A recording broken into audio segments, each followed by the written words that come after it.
નમસ્કાર દર્શક મિત્રો, હું છું અજય ભાટિયા અને તમે જોઈ રહ્યા છો ભાટિયા 15 ન્યૂઝ। જોઈએ આજના મુખ્ય સમાચાર। બાલાસિનોર સીએચસીમાં ડાયાલિસિસ દર્દીઓની વ્યથા, ડોક્ટર પર અપમાનજનક વર્તનના આક્ષેપ, મધરાતે દર્દીઓની રજૂઆત બાદ આરોગ્ય તંત્ર હરકતમાં। મહીસાગર જિલ્લાના બાલાસિનોર સરકારી સીએચસી હોસ્પિટલના ડાયાલિસિસ સહિતના દર્દીઓને પડતી હાલાકીએ ગંભીર પ્રશ્નો ઊભા કર્યા છે। દર્દીઓએ હોસ્પિટલના અધિક્ષક ડોક્ટર ધર્મેશ ગોહિલ પર અપમાનજનક ભાષાનો ઉપયોગ કરવા અને સારવારમાં મુશ્કેલી ઊભી કરવાના આક્ષેપો સાથે અનેક રજૂઆતો કર્યા બાદ 30 જૂનની રાત્રે 11 વાગે કોઠંબા ખાતે એડવોકેટ જસવંતકુમાર ઉર્ફે જસુભાઈ બારોટ સમક્ષ રૂબરૂ રજૂઆત કરી હતી। ત્યારબાદ એડવોકેટ બારોટે જિલ્લા આરોગ્ય અધિકારી CR પટેલિયા તેમજ વડોદરા આરોગ્ય નિયામક સુરેન્દ્રસિંહ જૈન સાથે ટેલિફોનિક વાતચીત કરી દર્દીઓને તાત્કાલિક સારવારની સગવડ, નિયમિત સ્ટાફની હાજરી અને જવાબદારો સામે કડક કાર્યવાહી કરવાની માંગણી કરી છે।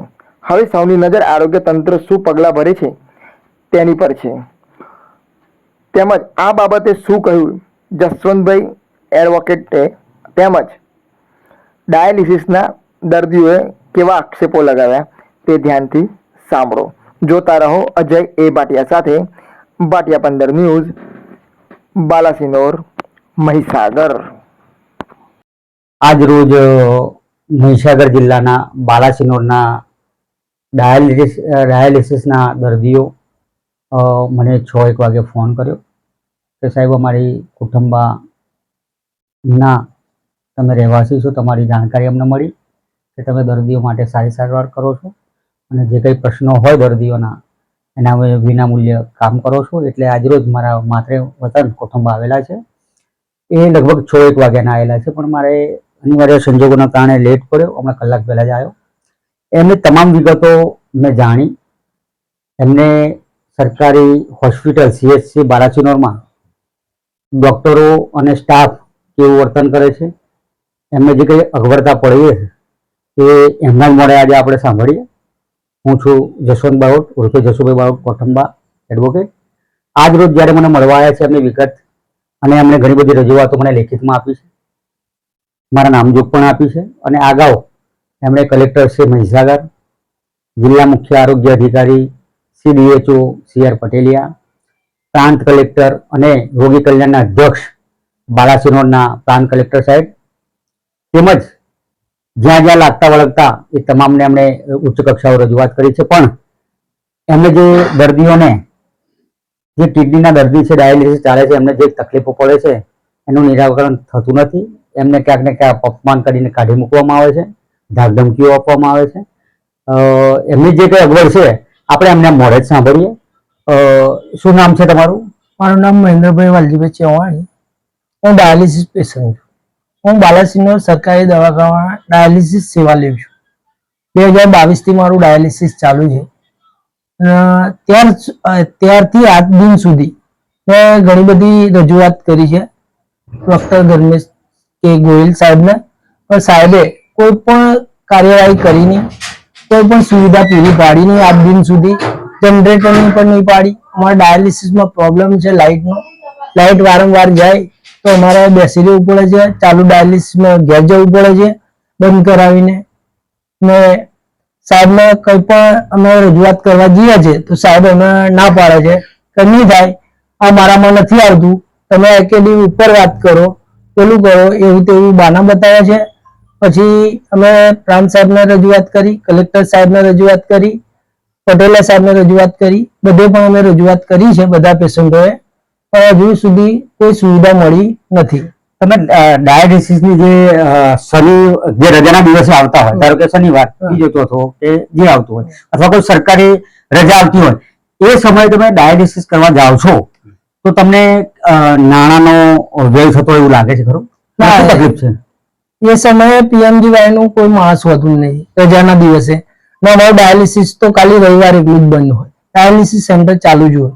PMGY નો કોઈ મુદ્દલ માણસ મૂકેલો જ નથી ને એ દિવસનું ડાયાલિસિસના અંગોઠા અમારા નથી પડતા ને એ પૈસા પણ અમને નથી મળતા ને અમારે વારંવાર સાહેબને એના માટે ઘણી રજૂઆત કરી કે અહીં કોઈ માણસ મૂકો તો અમને આ તકલીફ ના પડે, અમારે ધક્કા ના ખાવા પડે। સરકારી હોસ્પિટલ બાલાસિનોરના જે અધિક્ષક છે ડોક્ટર, ગોહિલ ધર્મેશ કે, બરાબર? એ તમને કેવી રીતે અપમાન કરે છે, કેવી તમને ધમધમકીઓ આપે છે, શેના માટે ધમધમકીઓ આપે છે? અમે વારંવાર આ બધે રજૂઆત કરી એટલે સાહેબને એવું કે આ મારા વિરુદ્ધમાં જાય છે, મારા આગળ કાર્યવાહી કરે છે મારી ઉપર, એમ કહીને અમને પછી કઈ જગ્યા મેં ડાયાલિસિસ માટે આપી છે, મેં આ કર્યું છે.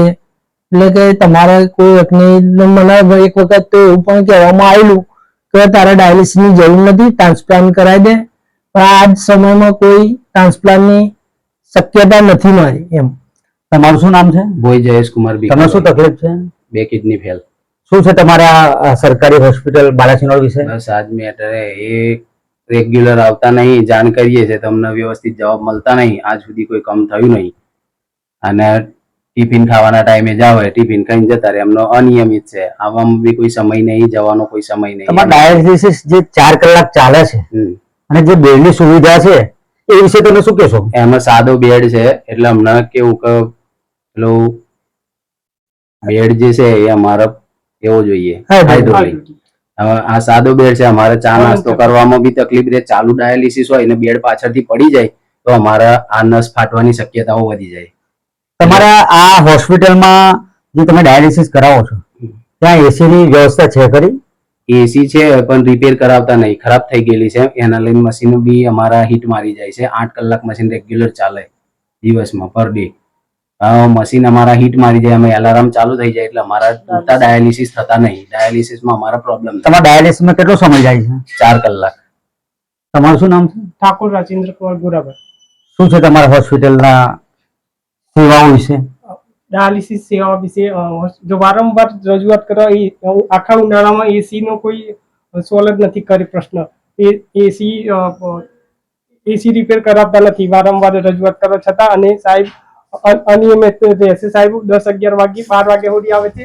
અમે ડાયાલિસિસ 8 વાગે ચાલુ થાય છે અમારું, અને 12 વાગે અમારે પતી જાય છે, તો પણ તો સુધી સ્ટાફ કોઈ અંદર હાજર નહીં. તમે અંગૂઠો પાડવા જઈએ તો બી અમારે કલાક બેસી રહેવું પડે છે ત્યાં. પછી આવો તાર પછી અમે અંગૂઠો પાડે તાર પછી આવીએ છીએ. આજ રોજ આ બાલાસિનોરના ડાયાલિસિસના દર્દીઓ કુટુંબમાં મારા માધવ વતન આવેલા છે અને મારા નામજોગ એક અરજી પણ આપી છે કે માનનીય બાઉર જસવંત કુમાર એડવોકેટ કુટુંબા મહીસાગર વિષયમાં જણાવ્યું છે કે બાલાસિનોર સામૂહિક આરોગ્ય કેન્દ્ર CHC ખાતે ડાયાલિસિસ વિભાગ તથા હોસ્પિટલની ગંભીર ખામીઓ દૂર કરી દર્દીઓની ગુણવત્તાસભર આરોગ્ય સેવાઓ ઉપલબ્ધ કરાવવા તેમજ જવાબદાર અધિકારીઓ સામે યોગ્ય કાર્યવાહી કરવા બાબત એમણે તો આમ તો ઘણી બધી રજૂઆતો મુદ્દાસર કરી છે, પણ એ મુદ્દાઓ મેં એમને કલાક એક એમની સાથે બેઠો ચર્ચા કરી અને ખરેખર મને એમ લાગે છે કે સરકારે આ જે ગ્રાન્ટો આપે છે તો એનો ઉપયોગ યોગ્ય જગ્યાએ દર્દીઓને મળવો જોઈએ, પરંતુ ક્યાંક ને ક્યાંક ભ્રષ્ટાચાર આ કરી રહેલા હોય એવી એમની રજૂઆત છે. એમને જે કઈ સગવડો છે એ મળતી નથી. બીજું કે જનરેટરની સુવિધાઓ નથી, એના કનેક્શન નથી, સામાન્ય બેડ હોવાથી 4 કલાક ડાયાલિસિસ માટે તકલીફ પડે છે, હાઇડ્રોલિક બેડની સુવિધાની જરૂર છે.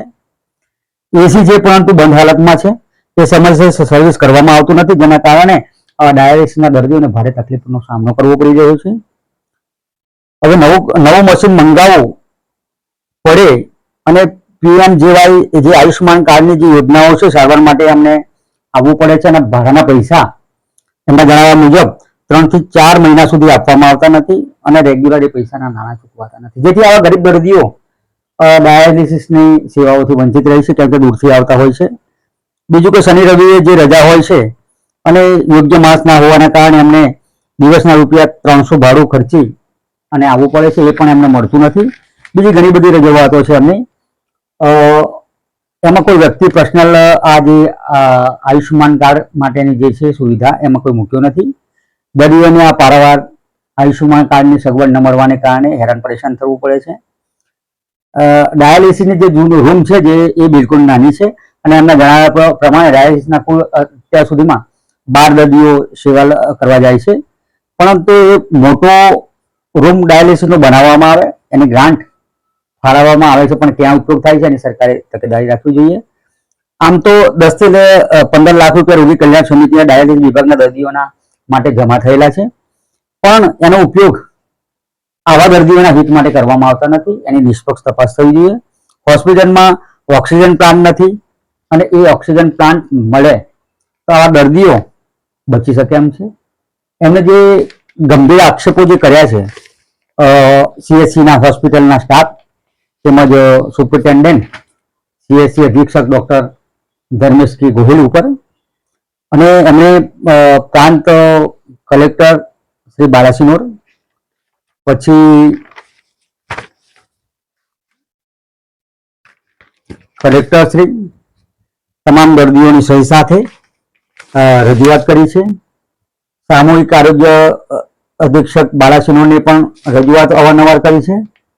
તાલુકા સ્વાગત કાર્યક્રમમાં પણ એમણે ગયા છે. બીજું કલેક્ટર શ્રી મહીસાગરને પણ એમણે અવારનવાર રજૂઆતો કરી છે. પણ ક્યાંક ને ક્યાંક આવા ગરીબ દર્દીઓ અને આવા ડાયાલિસિસના દર્દીઓને જે સારવાર મળવી જોઈએ એના માટે યોગ્ય કોઈ અહમ પગલાં સરકારે ભર્યા નથી કે એના જવાબદાર અધિકારીઓ પણ ભરી રહ્યા નથી. આવા સંજોગોમાં ગુજરાત સરકારના આરોગ્ય વિભાગે તાત્કાલિક આ કોઠંબા CHC હોસ્પિટલ અને બાલાસિનોર હોસ્પિટલ જે મહીસાગર જિલ્લામાં આવેલું છે ત્યાં તાત્કાલિક ધોરણે એની તપાસ થવી જોઈએ. સરકારી ગ્રાન્ટનો ક્યાંક ને ક્યાંક ભ્રષ્ટાચાર થઈ રહ્યો છે એવું પણ જણાવી રહ્યા છે. એની નિષ્પક્ષ તપાસ થવી જોઈએ. જવાબદારો સામે કાર્યવાહી કરવી જોઈએ અને જ્યાં ખોટા ઓપરેશનો થાય છે જે પોસ્ટમોર્ટમ ખોટા સિક્કાઓના હાલમાં કોઠંબા CHC હોસ્પિટલમાં જે સરકારી સહાય મળે છે એનો દુરુપયોગ કરવા માટે અધિક્ષકના ડોક્ટર ધર્મેશ કે ગોહિલના સુપ્રિન્ટેન્ડન્ટનો ચાર્જ છે કોઠંબામાં. એમને સિક્કા માર્યા. PI અને PSI પણ સ્પષ્ટ કીધું છે કે આ ડોક્ટર ઐશ્વર્યા બરસારાએ સિક્કા મારીને આપ્યા છે. તો આરોગ્ય વિભાગને ક્યાંક ને ક્યાંક એમની સંડોવણી હોય એવું જણાઈ આવે છે. જો એમની સંડોવણી કે એમનો હાથ ના હોત તો તાત્કાલિક ઉપલી કચેરી જાણ કરી અને સામે એવા જવાબદાર ડોક્ટર સામે પોલીસ ફરિયાદ કરી હોત અને કાયદેસરની કાર્યવાહી કરી. આજ રોજ જ્યારે આ ઘણી બધી રજૂઆતો લઈને જે ઉચ્ચ કક્ષાઓ કરી છે પ્લસ આજે મને મારા નામજોગ આપી છે, ચોક્કસપણે આવા ગરીબ દર્દીઓની પડખે હું સદાય રહીશ. એમનું નામ કોઈને સજેસ્ટ કર્યું છે કે જસવંતભાઈ બારોટ ઉર્ફે જસુભાઈ બારોટ કોઠંબાવાળા જે આવા ગરીબ દર્દીઓ માટે સેવા કરે છે એમને મળો. તેથી મારા ત્યાં આજે રોજ આવ્યા છે. હાલમાં તો 11:10 થઈ છે. 6 વાગ્યાના માણસો આવ્યા છે અને 1 કલાક મેં ચર્ચા કરી બહાર ગયેલો. એટલે આવા દર્દીઓને સરકાર જરૂર પડે નિષ્પક્ષ તપાસ થાય, એની વિઝિટ કરવામાં આવે અઠવાડિયે 10 દિવસે. અને આવા દર્દીઓ જેની જોડે કોઈ પૈસા નથી, કોઈ આવકનું સાધન નથી, આવા દર્દીઓને જે સરકારી ગ્રાન્ટ આપે છે એનો યોગ્ય જગ્યાએ ઉપયોગ થાય એવું મારું માનવું છે. અને આવા જવાબદારો સામે આવા ગરીબ દર્દીઓને ધાકધમકી આપતા હોય, કાઢી મૂકતા હોય, પોતે અધિક્ષક જ્યારે એમ કહેતા હોય ડોક્ટર ધર્મેશ કે ગોહિલ કે તમારી કિડનીઓ ટ્રાન્સફર કરાવી દો અથવા તો તમારી કિડનીઓ કઢાઈ નાખો, અમારા હોસ્પિટલમાં ચલાવવાનું નથી, અમે આ જમીન આપી છે, આવું જ કહેતા હોય તેમના ઘરમાંથી ક્યાંથી જમીન આપી. એટલે આવા ડોક્ટરો વિરુદ્ધ પણ કાયદેસરની કાર્યવાહી થાય એ જરૂરી છે. અને ચોક્કસ હું આવા લોકોને મદદ છું અને રહેવાનો છું. જય હિન્દ, જય ભારત, જય જય ગરવી. હું આપનો જસવંત બારોટ એડવોકેટ ઉર્ફે જસુભાઈ બારોટ કોઠંબા.